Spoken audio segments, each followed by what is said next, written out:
خدا همون فرزنده که در دنیا پدر و مادر را دریافت کرد و به قدر و قیمت اونها نرسید، محبتی که اون پدر و مادر نسبت این داشت.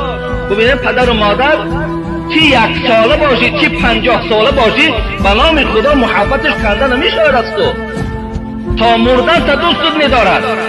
اگرچه امروز ما محبتی پدر و مادر را عوض کردیم با محبتی زن و فرزندها ما.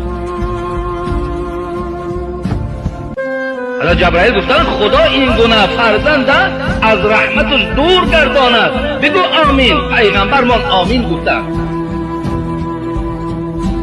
جوانای عزیز، حبیب خدا میگوید